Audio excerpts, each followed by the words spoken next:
வணக்கம் நண்பர்களே. விண்கற்கள் அவ்வப்போது பூமியின் மீது மோதுவது வழக்கமானதுதான். அவை பூமிக்கு வரும் முன் சாம்பலாகிவிடும். 20 ஆண்டுகளுக்கு முன் ரஷ்யாவின் சைபீரியா பகுதியில் மோதிய விண்கற்களால் மான்கள், மரங்கள் சாம்பலாயின. விண்கற்கள் மூலமாகவே பூமிக்கு உயிரினங்கள் வந்து சேர்ந்ததாக சொல்கிறார்கள். கடல்கள் உருவாக இந்த விண்கற்களே காரணம் என்கிறார்கள். நிலா உருவானதில் கூட விண்கற்கள் பங்கு இருக்கலாம் என்கிறது மற்றொரு ஆய்வு. இந்த விண்கற்கள் நமது சூரிய மண்டலத்தில் செவ்வாய் கிரகத்திற்கும் வியாழன் கிரகத்திற்கும் இடையே சுற்றி வருகிறது. பூமி மாதிரியான கோள் ஒன்று பிடித்து சிதறியதால் உருவானது என்கிறார்கள் இந்த விண்கற்கள். அவ்வப்போது பூமிக்கு வந்து போவதுண்டு.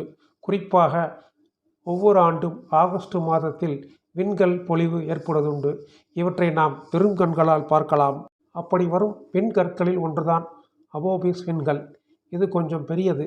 3 கிலோமீட்டர் சுற்றளவு உள்ளது. சுருக்கமாக நம்ம சென்னை சேப்பாக்கம் விளையாட்டு மைதானத்தை விட 4 மடங்கு பெரியதாக இருக்கும்.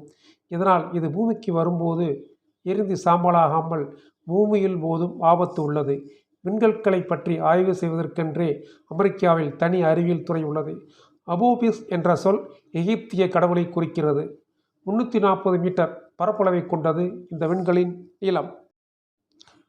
இந்த விண்கல் கடந்த 2021 மார்ச் 5ஆம் தேதி பூமிக்கு அருகில் 10 மில்லியன் மைல் தொலைவுக்குள் பறந்து சென்றது. நாசா கடந்த 2004ஆம் ஆண்டு அபோபிஸ் விண்கல்லை கண்டுபிடித்தது. அந்த எரிகல் மிகவும் ஆபத்தானது என கருதப்பட்டது. இந்த விண்கல் 2021ஆம் ஆண்டு மற்றும் 2036ஆம் ஆண்டுகளில் பூமியை தாக்கலாம் என கணிக்கப்பட்டிருந்தது. அவை எல்லாமே புறந்தள்ளப்பட்டு 2068ஆம் ஆண்டு பூமியை தாக்கலாம் என கருதப்பட்டது. ஆனால் தற்போது அந்த விண்கல் தொடர்பான புதிய ஆய்வுகளின் அடிப்படையில் அக்கணிப்பையும் நிராகரித்திருக்கிறது நாசா. இந்த எரிகல் 2029 ஏப்ரல் 13ஆம் தேதி இதுவரை இல்லாத அளவுக்கு பூமிக்கு மிக அருகில் வரும். அபோபிஸ் விண்கல் உலகின் பரப்பிலிருந்து 32,000 கிலோமீட்டர் தொலைவில் கடக்கலாம் என எதிர்பார்க்கப்படுகிறது. இது பூமிக்கும் நிலவுக்கும் இடையில் இருக்கும் தொலைவில் 10ல் 1 பங்கு என்பது குறிப்பிடத்தக்கது.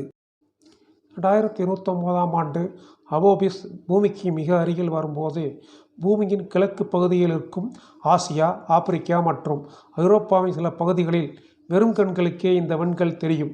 ஒரு பெரிய எரிகல் பூமியை தாக்கலாம் என பல ஆண்டுகளாக பயந்து கொண்டிருக்கும் நாம் இனி நிம்மதியாக வாழலாம். இதோ அபோபிஸ் விண்கல் பூமியை நோக்கி வரும் காட்சி.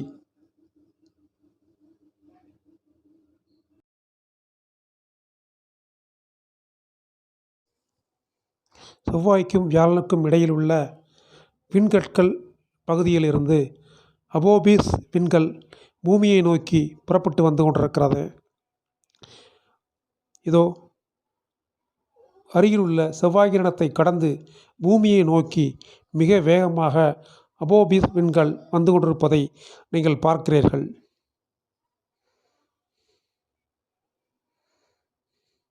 இதோ சிவப்பு நிறமாக தெரிவது செவ்வாய் கிரகம். அதை சுற்றி பூமியிலிருந்து அனுப்பப்பட்ட விண்கலங்கள் சுற்றுவதையும் நீங்கள் இப்போது பார்க்கிறீர்கள்.